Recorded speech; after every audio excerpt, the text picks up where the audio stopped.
And welcome to Plus 2 English class. We were discussing the first chapter of book Vistas. The first chapter is the third level. We have discussed its major part in two modules earlier, but today in the third and last module we shall discuss the rest of the part of this chapter and its exercise. So let us start.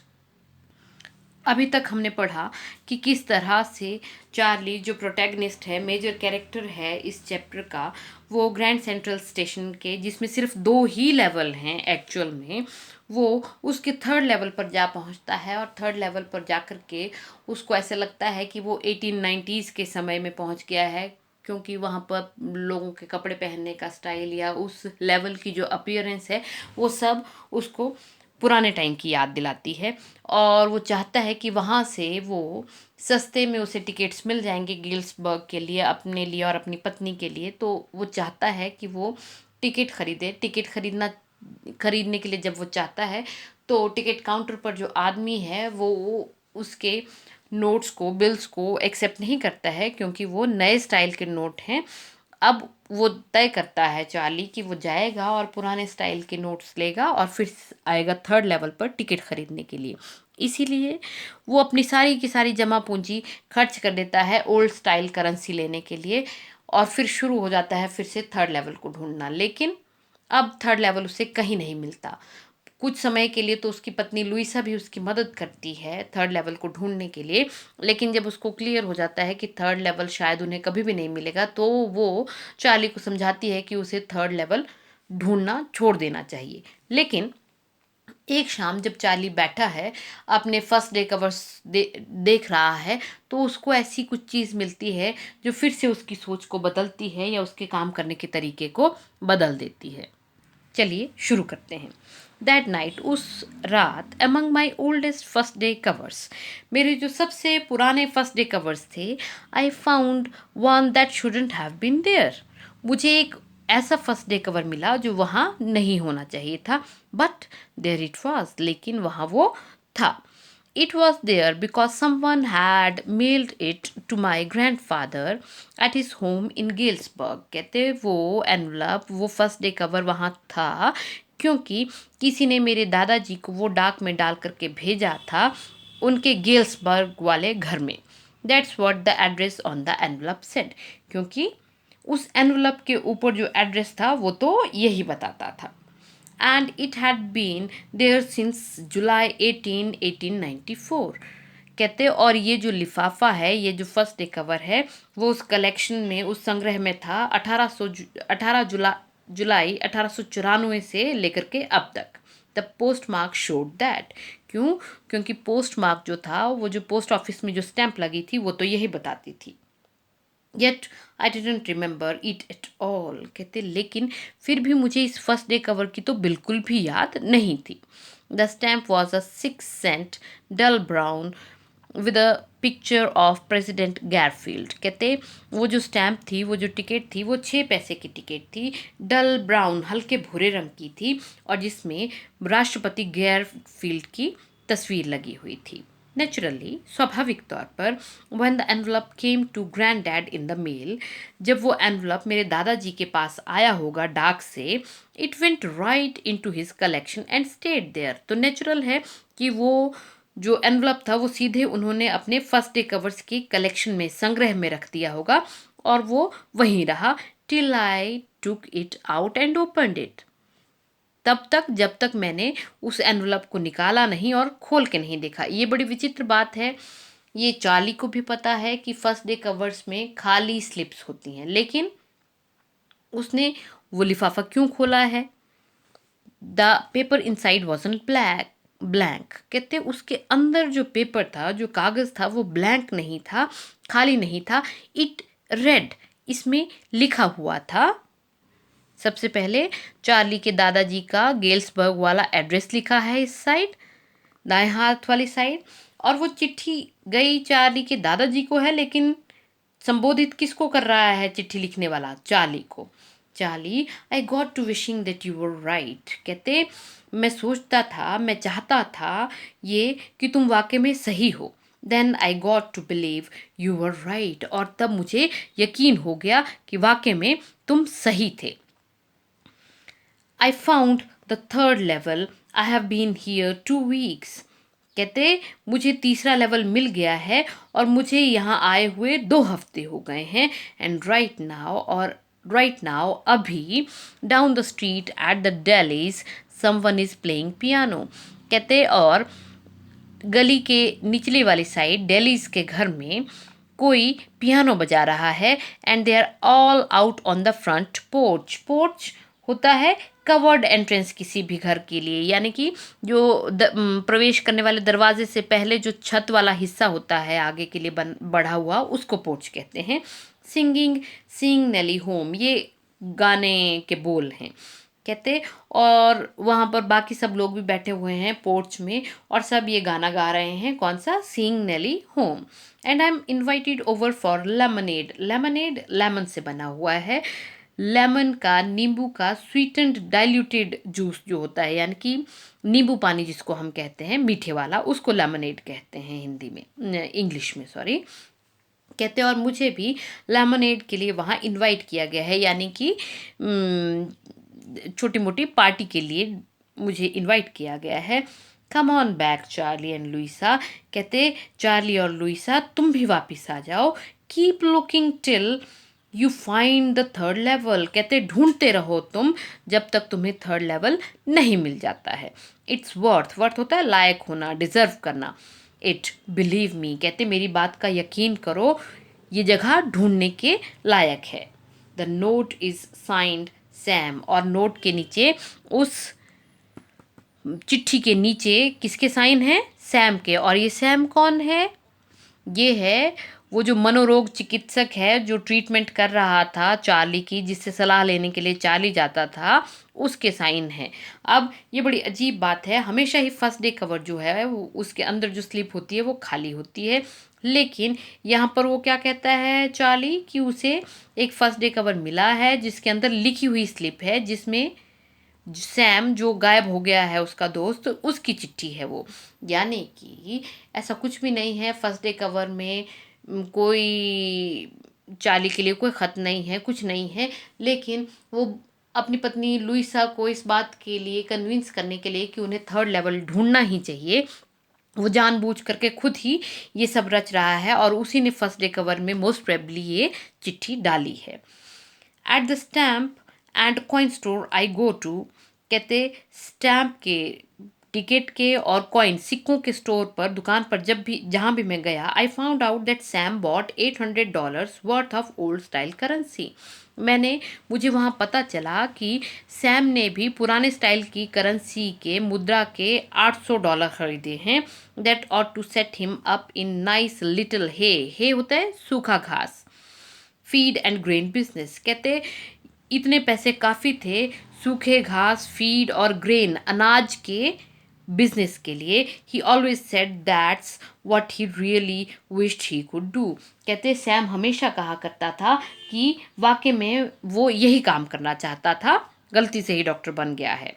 And he certainly can't go back to his old business. और निश्चित तौर पर जब वो पुराने समय में चला गया है तो वहाँ पर वो उसका मनोरोग चिकित्सक वाला तो बिजनेस चल नहीं सकता है, इसलिए उसने नया काम शुरू कर दिया है गेल्सबर्ग में जाकर के। नॉट इन गेल्सबर्ग इलिनॉइस इन 1894। कहते उसका जो बिजनेस है मनोरोग चिकित्सक वाला, वो 1894 के गेल्सबर्ग में तो बिल्कुल काम आने वाला नहीं था। हिज ओल्ड बिजनेस, कहते आपको याद आया उसका क्या ओल्ड बिजनेस है? Why Sam was my psychiatrist. कहते आपको ख्याल नहीं आया कि सैम जो है वो मेरा मनोरोग चिकित्सक मित्र है, दोस्त है। तो इसी के साथ हमारा ये चैप्टर कंप्लीट हो गया है। अब हम इसकी एक्सरसाइज को डिस्कस कर लेते हैं। First question, what does the third level refer to? कहते थर्ड लेवल क्या चीज़ है? The Grand Central Station has a subway, कहते ग्रैंड सेंट्रल स्टेशन का एक सबवे है, ये सबको पता है आपको. द सबवे हैज़ 2 लेवल्स, उस सबवे के 2 लेवल्स हैं. But the author says that once he had been to the 3rd level, कहते लेकिन ऑथर क्या कहता है कि एक दफ़ा वो 3rd लेवल पर जा आया है. The 3rd level seems to be a medium of escape, escape करना होता है भाग निकलना, फॉर द ऑथर. तो कहते इस बात से हमें ये लगता है कि ये जो 3rd लेवल है ये ऑथर के लिए, लेखक के लिए इस लाइफ की रियलिटी से भागने का एक मीडियम है, एक माध्यम है. Question number 2, would Charlie ever go back to the ticket counter, कहते क्या चार्ली वापस जाएगा टिकट काउंटर पर ऑन द 3rd लेवल, तीसरे लेवल के, to buy tickets to Galesburg for himself and his wife, कहते क्या वो अपने लिए और अपनी पत्नी लुइसा के लिए टिकट खरीदने जाएगा 3rd लेवल पर. ऑल्दो होता है यद्यपि, Charlie has bot old currency bills, कहते यद्यपि चार्ली ने ओल्ड करेंसी, पुराने स्टाइल के बिल्स, नोट तो खरीद रखे हैं, टू बाय टिकट्स, कहते टिकट खरीदने के लिए 3rd लेवल से, यट लेकिन फिर भी he will never be able to reach the 3rd level, फिर भी वो कभी भी सक्षम नहीं हो पाएगा 3rd लेवल पर पहुंचने के लिए, बिकॉज क्योंकि it is only is his imagination, ये सब तो सिर्फ और सिर्फ क्या है, उसकी कल्पना है. अब reading with insight. Do you think that 3rd level was a medium of escape for Charlie? Why, कहते क्या आप लोग सोचते हैं कि 3rd लेवल जो है वो चार्ली के लिए एस्केप का, भाग निकलने का, बच निकलने का एक माध्यम था? तो इसका आंसर रहेगा the 3rd level is surely a medium of escape, कहते निश्चित तौर पर ही वो एक मीडियम ऑफ एस्केप, माध्यम था भागने का, फॉर चार्ली, चार्ली के लिए. It is not possible for 2 different periods of history to coexist, कहते ये संभव ही नहीं है कि इतिहास के 2 पीरियड्स, 2 युग जो हैं वो को एग्जिस्ट करें. एग्जिस्ट करना होता है अस्तित्व में होना, को एग्जिस्ट करना सह अस्तित्व में होना. मतलब ये पॉसिबल ही नहीं है कि मॉडर्न वर्ल्ड और 1890 का वर्ल्ड जो है वो साथ साथ चले. तो नेचुरल है कि वो सब उसने सिर्फ उसकी इमेजिनेशन है. Charlie lives in modern world, कहते चार्ली तो मॉडर्न दुनिया में रहता है, आधुनिक दुनिया में रह रहा है.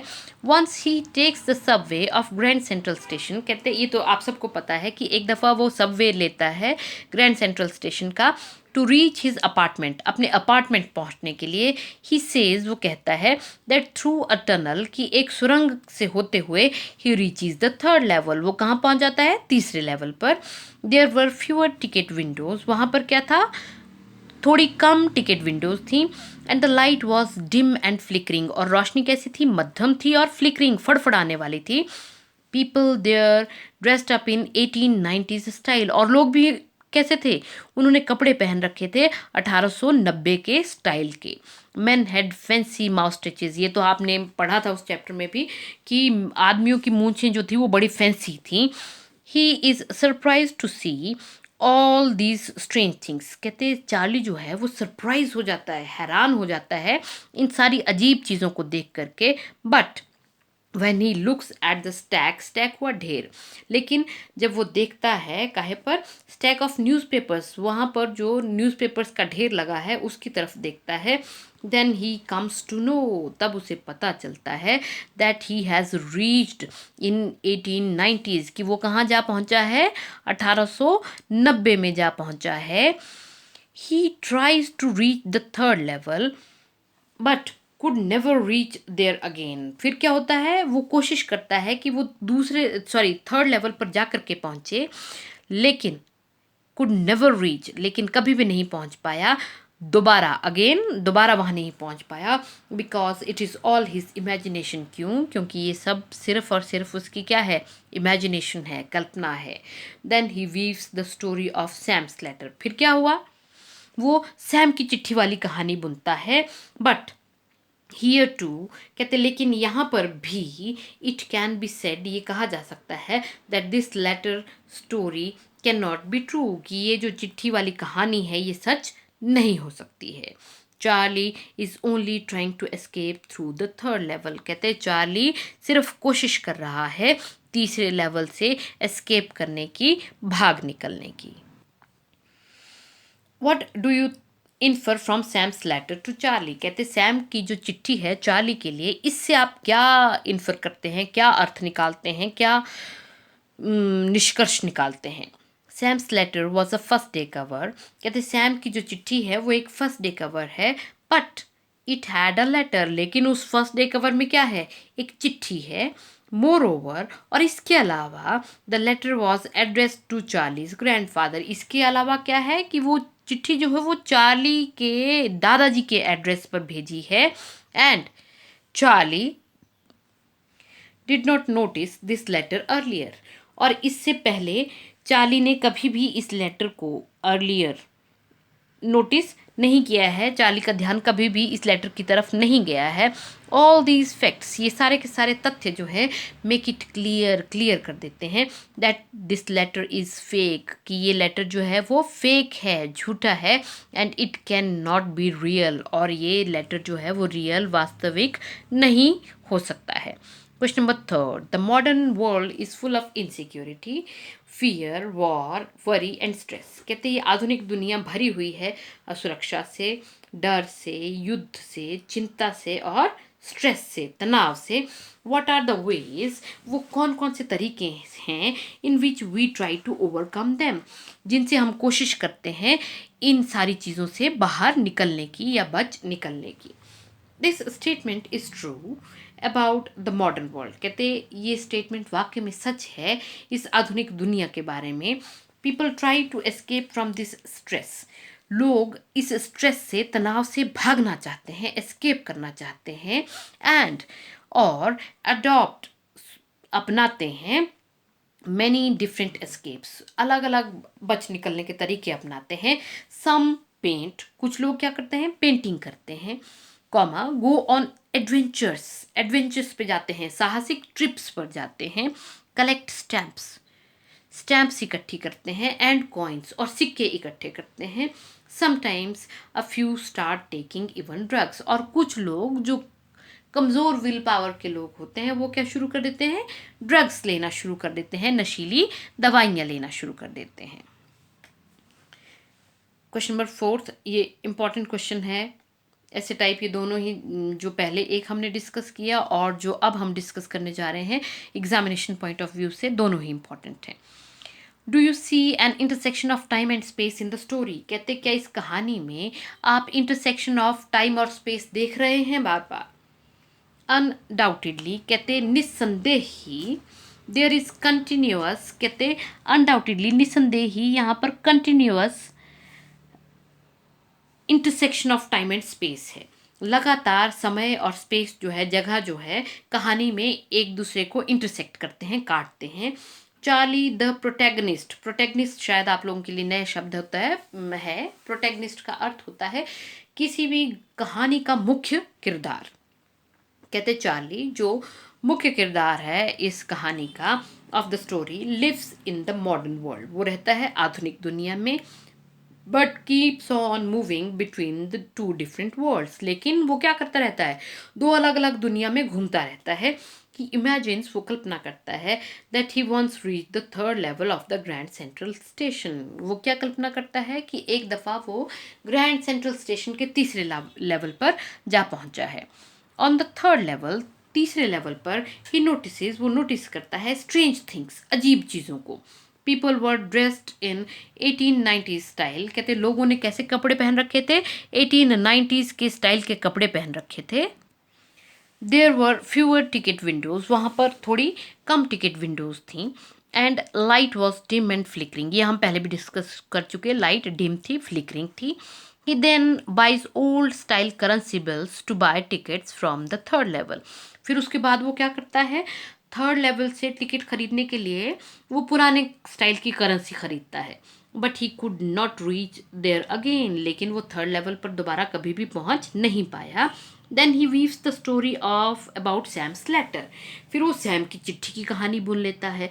हु हैज़ रीच्ड गेल्सबर्ग, जो गेल्सबर्ग जा पहुंचा है, थ्रू द थर्ड लेवल, कहाँ से, थर्ड लेवल से होते हुए। आफ्टर एवरी लिटिल इंसिडेंट, कहते हर एक छोटी घटना के बाद, there is change in time and space, लगातार परिवर्तन है समय और जगह में। What is the first day cover, कहते हैं एक फर्स्ट डे कवर क्या चीज़ होती है, तो क्या है, the people having the hobby, कहते वो लोग जिनको हॉबी होती है, शौक होता है, ऑफ कलेक्टिंग स्टैम्प्स, स्टैम्प्स इकट्ठे करने का, paste the fresh issued stamps, वो क्या करते हैं, जो ताज़ा इशू हुई स्टैम्प्स होती हैं उनको चिपकाते हैं on a self addressed envelope, self addressed अपने ही एड्रेस वाले एनवलप पर, खाली कागज़ पर, खाली लिफाफे पर, एंड मेल दैट एनवलप, और उस एनवलप को डाक में डाल देते हैं, the envelope comes back to that person, कहते वो एनवलप वापस कहाँ आ जाता है, उसी आदमी के पास आ जाता है, बियरिंग पोस्ट मार्क, किसके साथ, डाक खाने की स्टैम्प के साथ, that envelope is called as first day cover, कहते उस एनवलप को कहा जाता है फर्स्ट डे कवर। इसी के साथ हमारा ये जो फर्स्ट चैप्टर है द थर्ड लेवल, इसका डिस्कशन और इसकी एक्सरसाइज कंप्लीट हो जाती है हमारी। Thank you.